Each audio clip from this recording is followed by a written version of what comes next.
All right, today we are going to be talking about a project that deals with some negative space. Now, negative space is the area that is in a sculpture, is the area that is around an object that's created by the shapes that are around it or that are solid. So it's everything outside and around an object. Okay.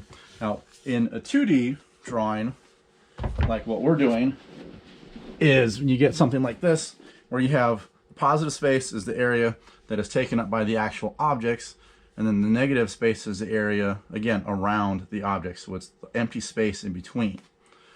So what we're going to be doing is creating a drawing that has a section of negative space that we're actually going to remove and cut out of the page completely.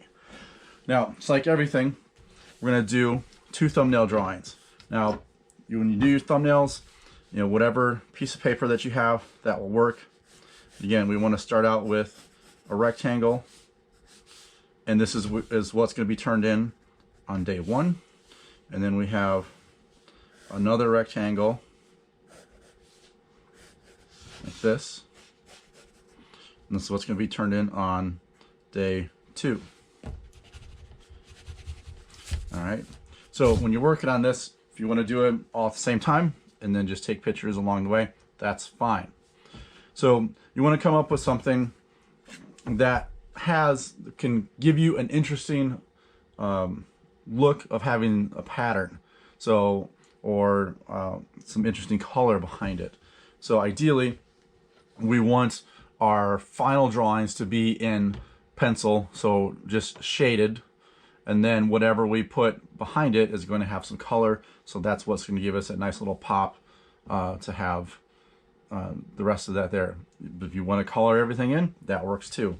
So just for a thumbnail real quick, something that I've got some examples for, you can see, you know, I'm going to have a person standing here, and we're going to make a big long flowy dress kind of come down like this, and then have some arms come out. Again, this is a thumbnail, so it doesn't need to look like anything specific. And then have, you know, some hair here. So we would have kind of a wall behind it. So what would happen, and actually we'll just do this, we'll make it a strapless. We'll be a little more elegant. So we've got a nice little strapless gown here, the lady going up like this, and we would cut away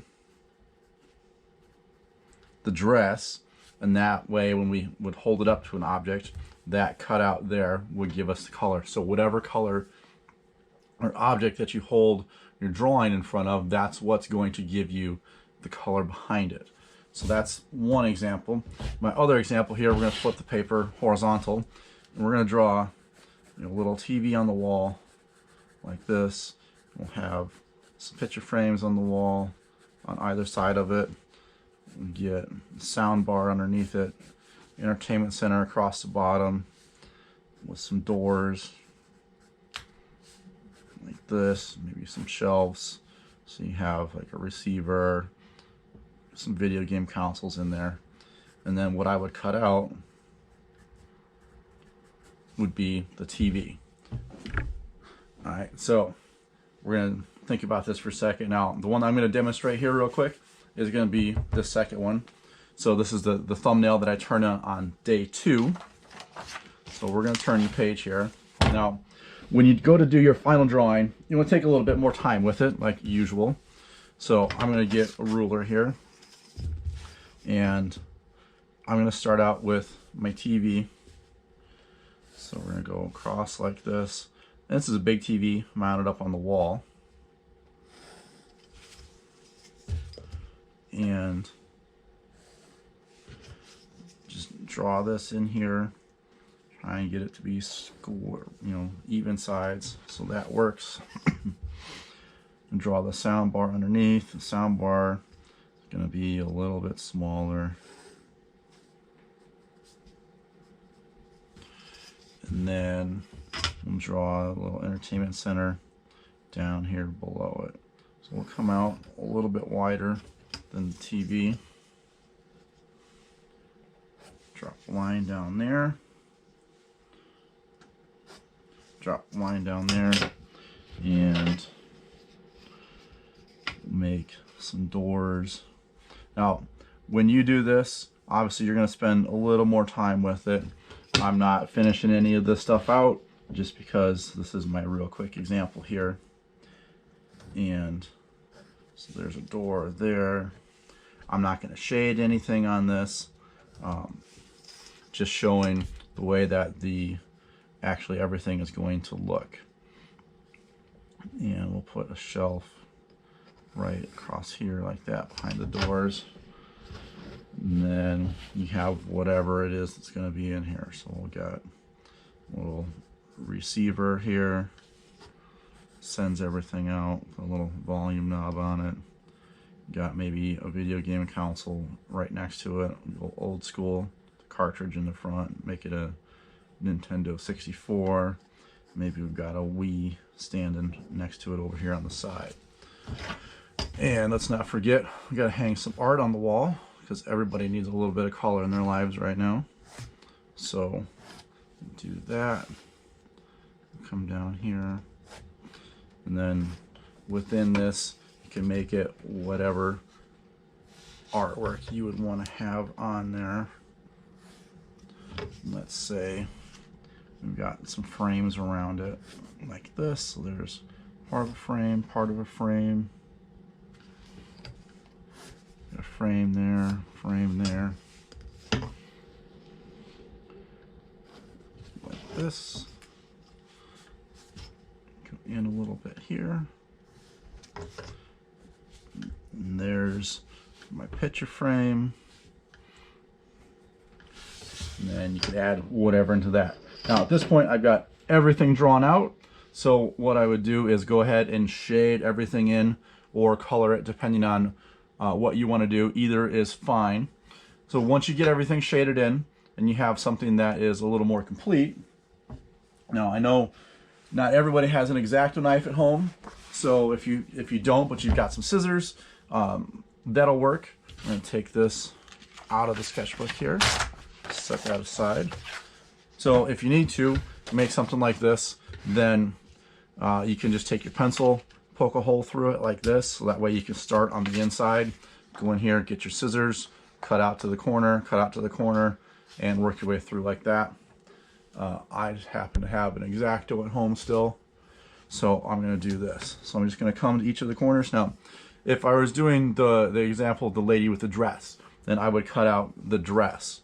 You don't want it to be too big to where it takes up the majority of the page. So this happens to be a pretty big TV here, so that works out, but I wouldn't make it be any bigger than this, because what's going to happen is your paper is going to get kind of flimsy, and it's going to be hard to do the final version of this, or the final thing where you actually have to hold this up to something and take a photo.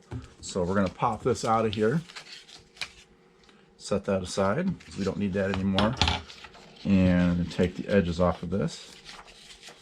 We'll just fold these under so that way they're out of the way.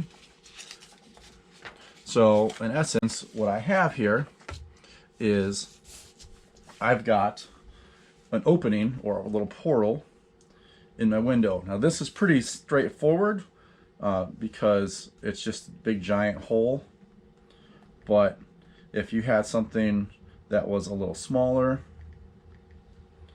then it would give you something, you know, a little bit more detailed that you can work with.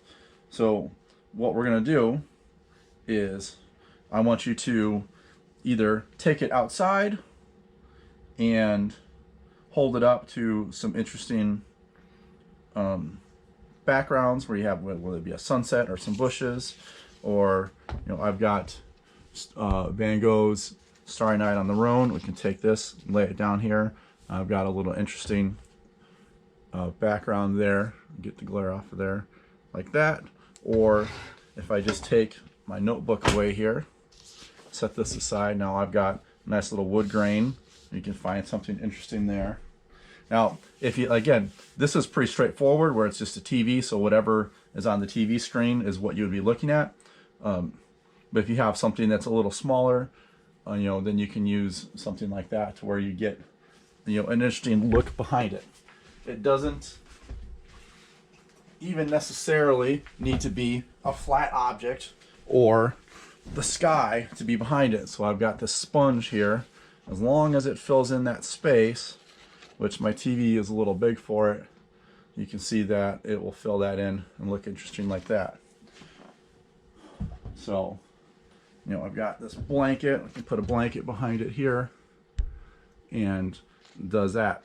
Now, I've got a finished version, the one that you guys see the examples of in the assignment, where I did a face and then I cut the hair out to do that. So you can see that whether it's the red background behind it like that, let's see if my iPad screen is big enough.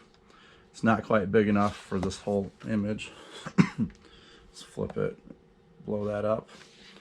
So we can do that. We can have the painting behind it gives us the image of the hair that's there, back onto the red fabric, and we can put it down like that onto the wood grain itself, and that looks kind of interesting. You know, go horizontal like that, turn it sideways, see a different view. I would go outside and look at an interesting sky or something like that, but it's pretty gloomy out right now. But fine, you know, put it in the grass, put it on a shirt, or, you know, your dog is their fur if it's a small enough opening. I put this on my dogs last night, and it was interesting because some of the hair actually poked out through the holes. So hold it up, find an interesting place to put it, you know, then you can have it look, you know, really cool that way. So that is our, now again, remember, negative space is the area that is around an object, or it is the area that is removed within an object. So we have this space here is removed within the object. So that's what our negative space is. All right. So good luck with your drawings and have at it.